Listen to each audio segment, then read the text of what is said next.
Item 3. Zakir Naik, addressing the subjects of the sun and the moon, told his captivated and by then very animated and regaled audience that the Quran knows that the sun is a source of original light and that the moon has reflected light, contrary to the unscientific Bible. He explained to his enthralled Muhammadan audience that the Quranic Arabic words Nur means reflected light, while Siraj is a blazing light.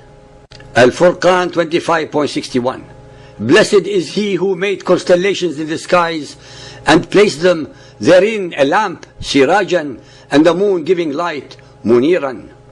تبارك الذي جعل في السماء بروجا وجعل فيها سراجا وقمرا منيرا. Yunus 10.5. It is he who made the sun to be a shining glory, ضياءً, and the moon to be a light, nuran, of beauty. An-Nur 24.35. Allah is the light of the heavens and the earth, nurun. The parable of his light, nurihi, is as if there were a niche and within it a lamp. Light upon light, nurun ala nurin. Allah doth guide whom he will to his light, linurihi. Al-Ahzab 33.46. And as one who invites to Allah's grace by his leave, and as a lamp, Sirajan, spreading light, Muniran. Nuh 71:16. And made the moon a light, Nuran, in their midst, and made the sun as a glorious lamp, Sirajan. In all the Arabic dictionaries, Nur means light, and Siraj means lamp. In none of them is the word reflected light mentioned as a meaning. The concept of reflection of light did not exist in the intellect nor in the language of the Arabs at the time of Muhammad. It is Zakir alone who is falsely telling us that they did, with his personal interpretation of these verses, so that he can justify his attacks on the Bible while giving false credit to the Quran. Dear listeners, I shall now use Zakir Naik's metaphor, but in a different context. That comparing the Torah to the Quran is like comparing the original light of the blazing sun to the reflected light of the moon. I can go on repeating each and every one of his critique of the biblical records. Similar assaults on the Bible are made by thousands of other so-called scholars of Muhammadan Islam.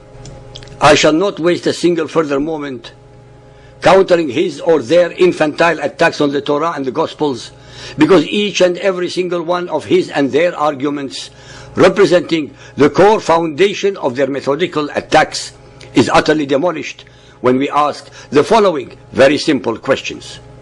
A. Muhammad in his Quran repeatedly mentions that the earlier revelations, those to Moses and Jesus, the Torah and the Gospels, are divinely revealed by Allah to these prophets. The Quran also tells his believers that these earlier revelations are a witness to its own veracity and alleged divinity. B.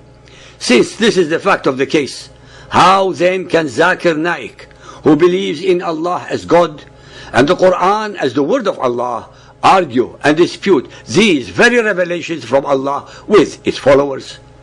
How can he tell the world that they are actually not divinely revealed, ungodly? How dare he contradict the very Quran that he believes in? Does Allah deceive Muhammad in the Quran? Is Allah, the God of the Quran, a liar? On what basis, on what documentary proofs does Zakir or other Muhammadans have to assert that the Torah and Gospels have been corrupted or altered by their followers? Can he show us and the world these original records upon which he and the likes of him base their arguments? Since in Muhammad's days they were not corrupted, as otherwise he would not have told his followers to believe in them, then they would have had to have been corrupted after Muhammad's time. How can any intelligent or sane person contemplate such an unbelievable scenario? How could all the scholars of the Jews and the priests of Christianity have left aside all their differences and conspired to corrupt or alter every single Hebrew, Greek, Latin, and Syriac Bible from all over the known world in all the countries of Christendom and beyond? What, pray tell us, would have been the purpose for such an absurd and preposterous, hallucinogenic and mythical act?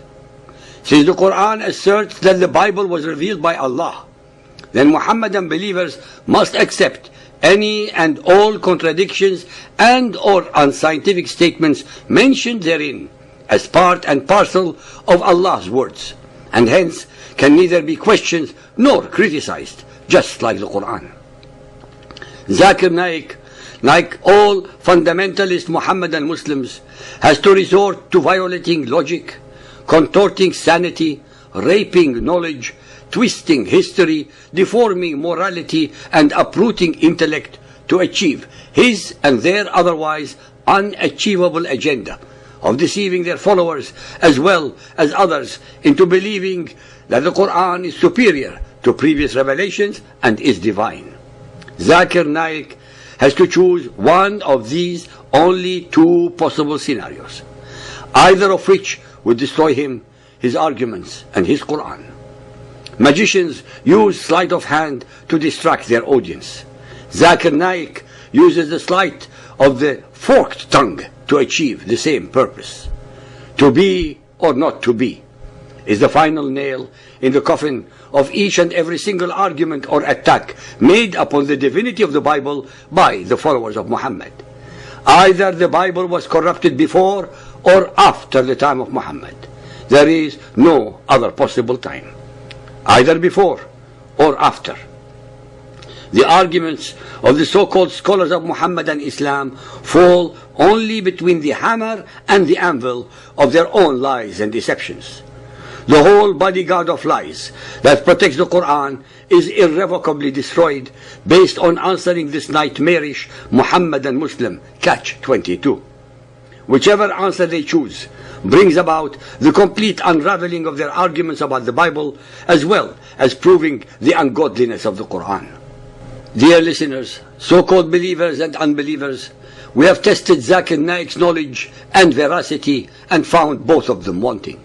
Zakir Naik and any other follower of Muhammad on planet Earth, if they are as certain as they claim about their allegedly perfect Quran, should take up our challenge in chapter 153 or on our website and win, if that is at all humanly possible.